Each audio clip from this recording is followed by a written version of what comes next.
Carlo, can you hear me? Can you guys hear me?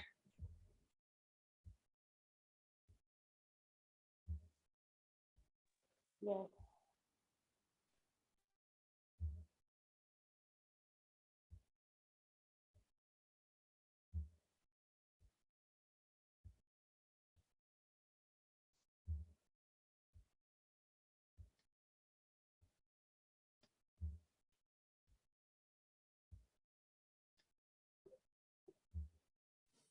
Hello. Yep, we're here. Okay.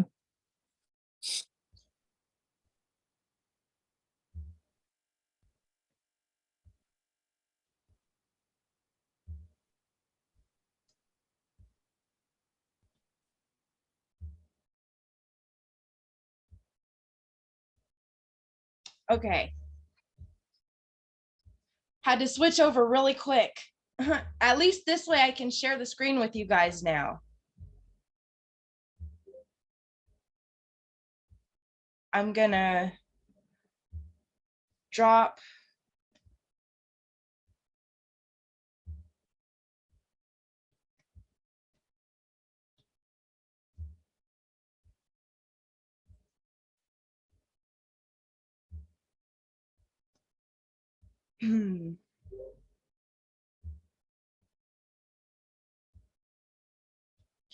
drop everything in these little chats so that way people can get the information.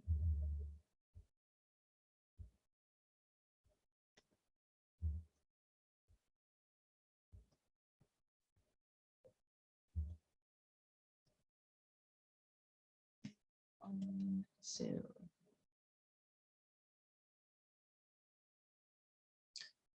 Okay, here we go. It's a little disappointing, but oh yeah, I try to be as fast as possible because I mean, like I said, I like you guys to go to bed and I like to go to bed, get my sleep. Y'all need to get y'all sleep and all of that and above.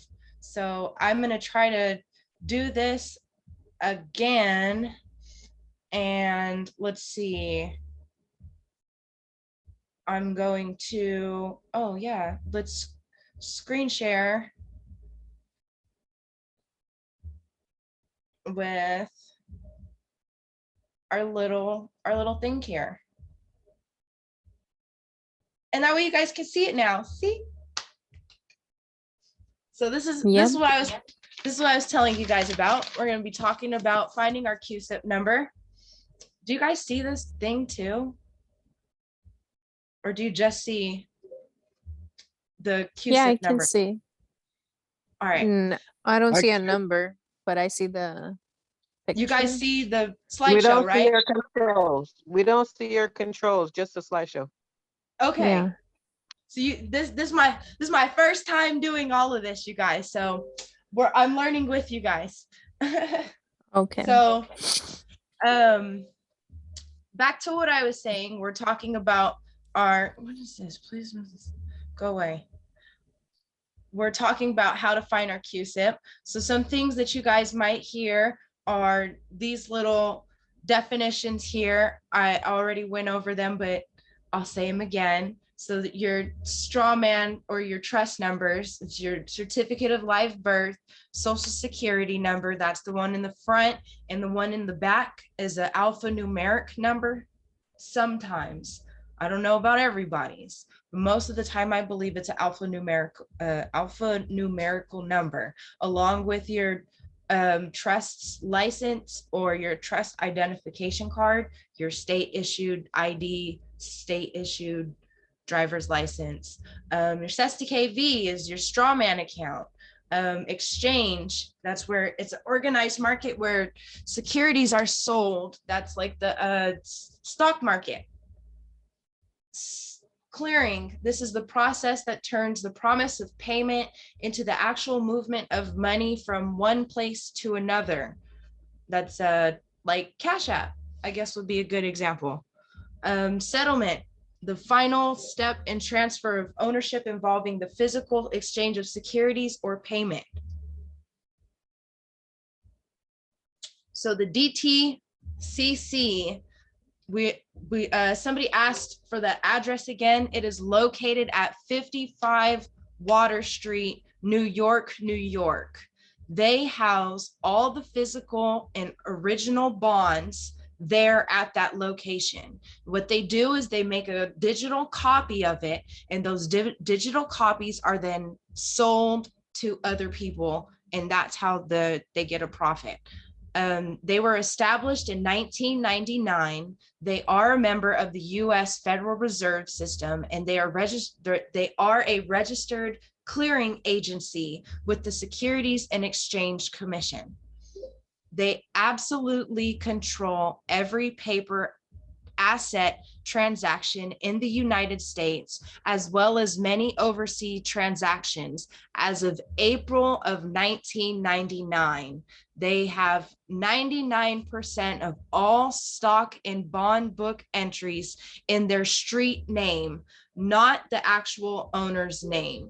So registered holder is a person who literally possesses, owns, and holds his stock or bond in his name, appearing on the face of the certificate.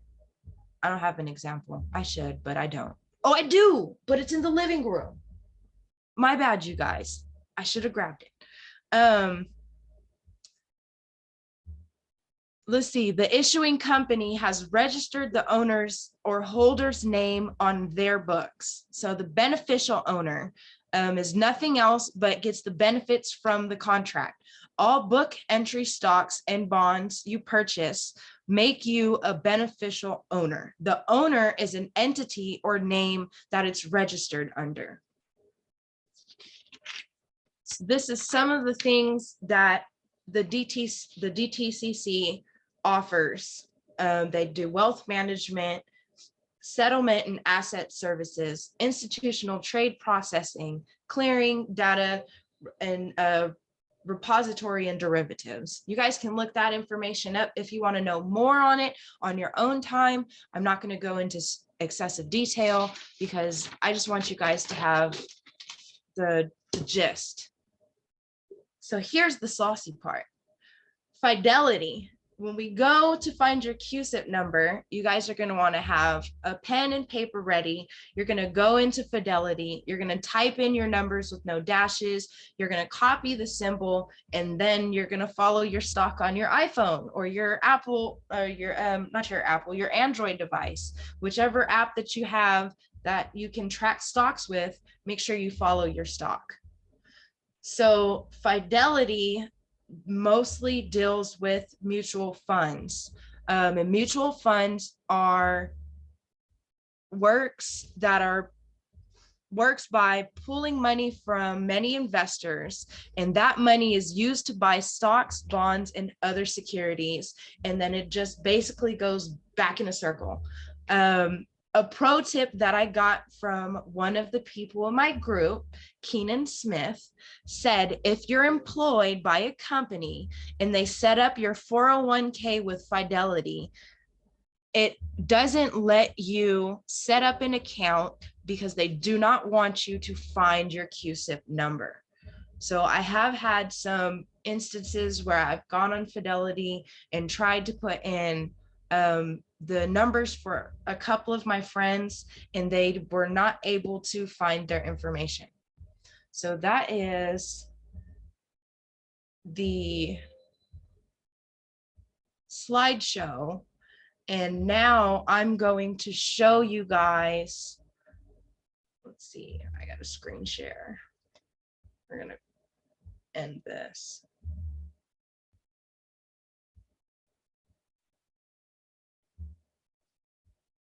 I'm going to screen share with you guys once I find the page. I had it up, but now it's gone.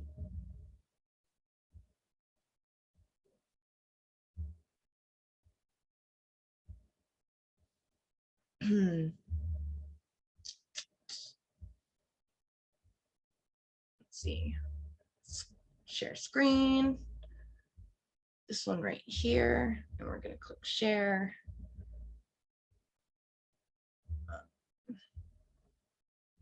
So I'm going to go to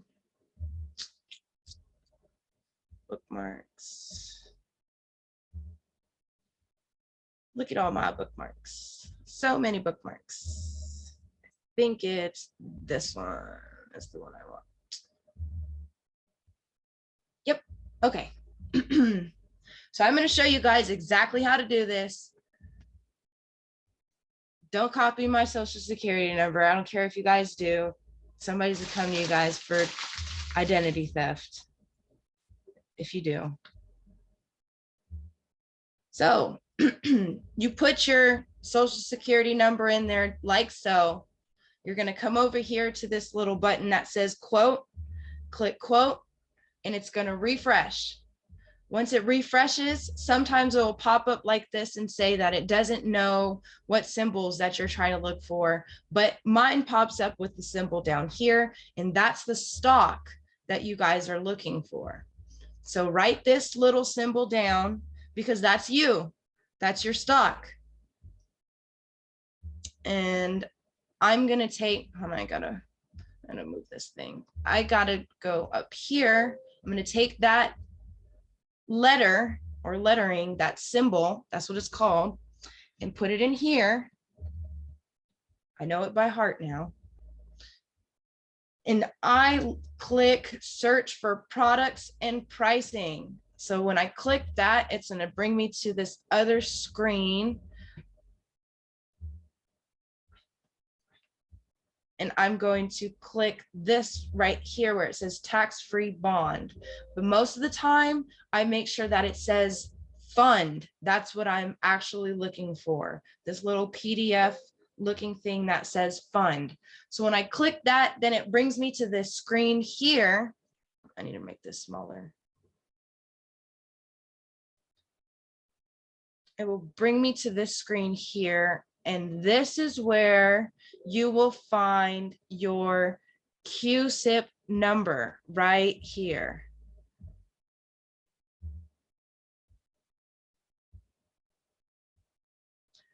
And that's how you find your CUSIP number, at least with your social security number.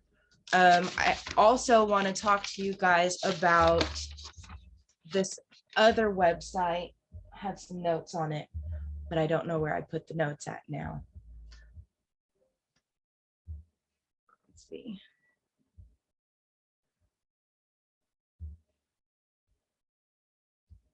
So on this other website, I gotta move this thing here.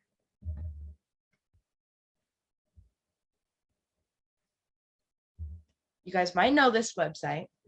You guys can go on here and type in your social security number as well, right here, or you can use your birth certificate, serial number, any of those numbers that you guys know.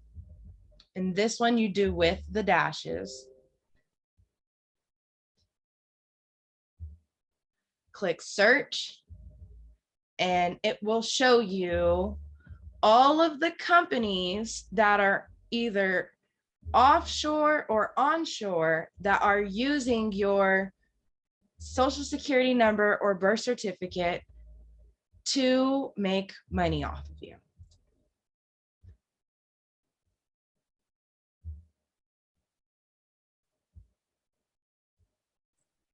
Okay, Marty, can I show you something? Yeah, go ahead. Go to the end where you're at right now, that little arrow pointing down. This one right here. Yeah, where you're, yep. Now you can put filters in there, so you could put your state in there.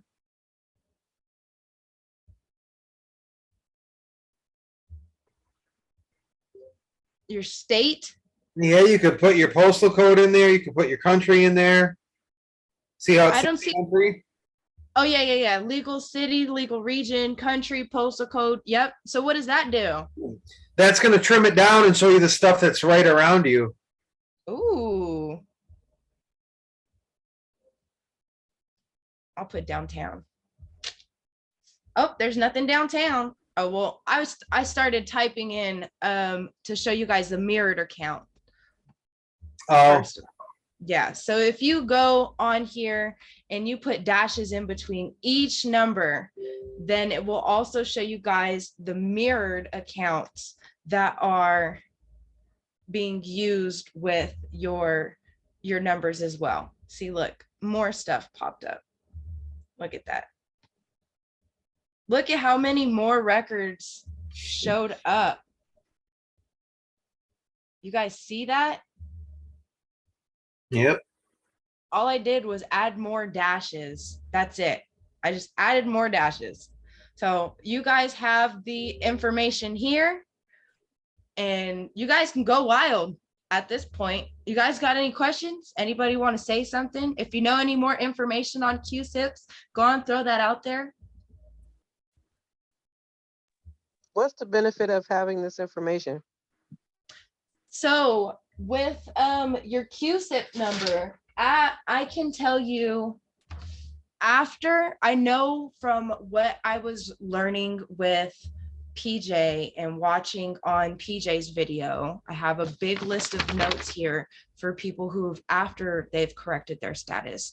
The CUSIP number will help stop traffic tickets, credit card discharges, and a bunch of more other things. Yeah, PJ was able to deposit stuff from learning about your CUSIP number, but that comes after you guys correct your status. And I am teaching you guys how to do your status correction and all of that too. Yes, the link to Fidelity and all of that, GMIE utility will all be on the YouTube page. So after this video is done, I'm gonna upload it immediately up to YouTube because the live wasn't working, and we'll just do everything on Zoom and I'll just upload it that way because I'm not dealing with that faulty ass YouTube shit. Okay, I have a question. So when last night I was looking up how you were just doing it on Fidelity, I wasn't able to pull up the symbol number when I did it the way you showed it. But then when I Googled it on Google, it pulled it up that way. Do you know why it would do that?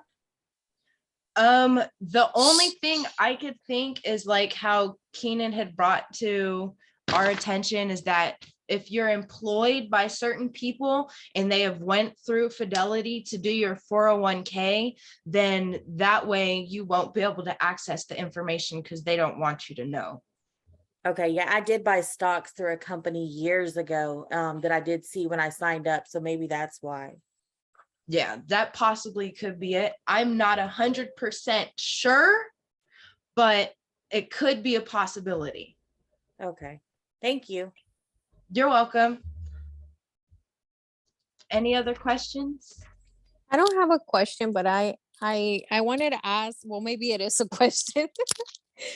Okay, has anyone ever noticed, you know how when you get those tax refund checks in the mail from the IRS? Has anyone ever noticed that at the very top it has the letter that's behind your social security card? Say that one more time. What was that? Could you repeat yourself? I didn't sound loud enough? Okay, can you hear me? No, it's not that you, I was just reading the chat. I see my name in the chat. No, I was saying, has anybody ever noticed, you know how when you get those tax refund checks in the mail from the IRS, at the very top, it has that letter that's behind in the back of the social security card. The And next, alphanumeric, the yes, alphanumeric number. yeah, and next to it, there's like this large dollar amount, but it doesn't have a dollar sign, of course. And I was like looking at it last time I received one in the mail, right? And I was looking at it, I'm like, why has these numbers up here and the G up here?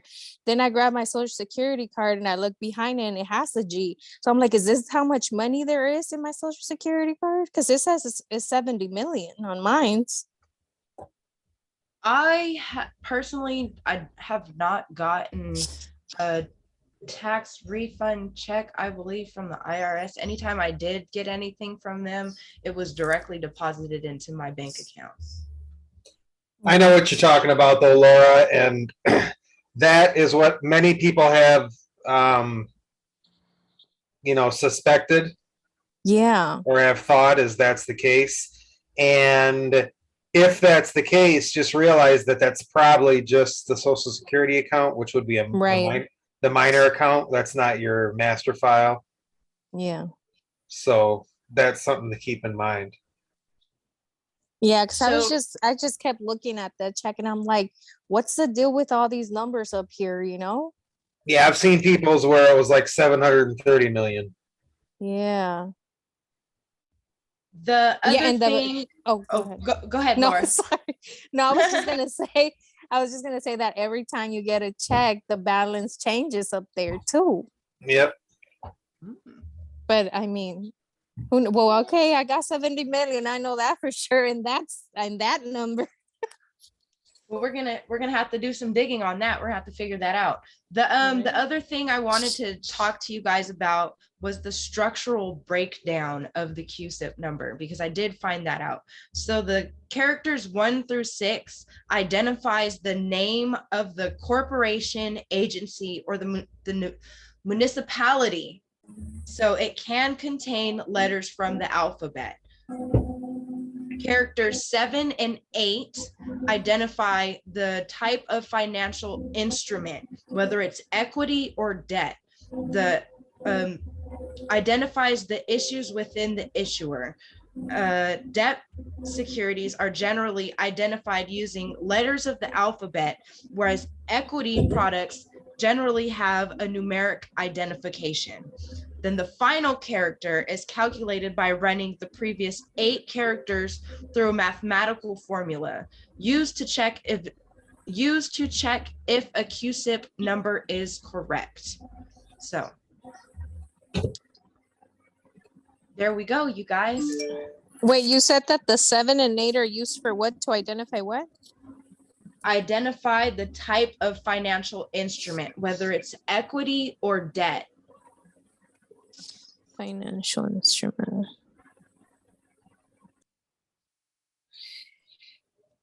And then the other one, the characters 1 through 6 contains the names of the corporation, you said? Yeah, corporation, agency, or municipality. Yeah, that's how you say it. Okay, thank you. Go ahead, Jennifer. I am literally still on this GMEI utility site, and I ended up looking up the filter for United States and pulled up Fidelity. But when I look at the Fidelity account, it says that the record is currently pending operational review and cannot be renewed or challenged at this time.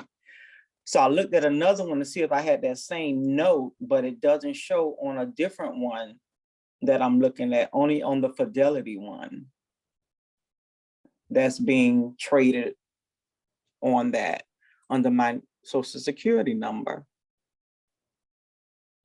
I'm wondering if that has anything to do with my name change. Does anything stop when you do a name change? I think that's kind of what my question is, because the last update was like May 20th or something like that, 2022. So does that have anything? I don't believe so. Okay, because I'm still keeping the same Social Security number, so nothing changed there. It's just the name went from uppercase to lowercase, correct? So I also changed my last name as well. Yeah, I don't think that should cause any issues or anything. Okay. It was just amazing how on the Fidelity one that I clicked on, it had that big blue notice at the top of the screen that basically says you can't do nothing with this at the moment. It's pending review. So I just thought that was interesting. The other thing I wanted to notate for you guys is that I was watching Fearless Floyd's channel as well, and he was talking about when you put your birth certificate number on there, you should only put the first 10 numbers. If it's longer than 10, then it doesn't matter. You just want the first 10 numbers. That's for on a GMEI utility. Other than that, I think you guys are good, and I'll drop the links and everything that you guys need in the group. Anybody else have any questions? Yeah, Hi, I I have a do. question. Sorry. Oh no, go ahead.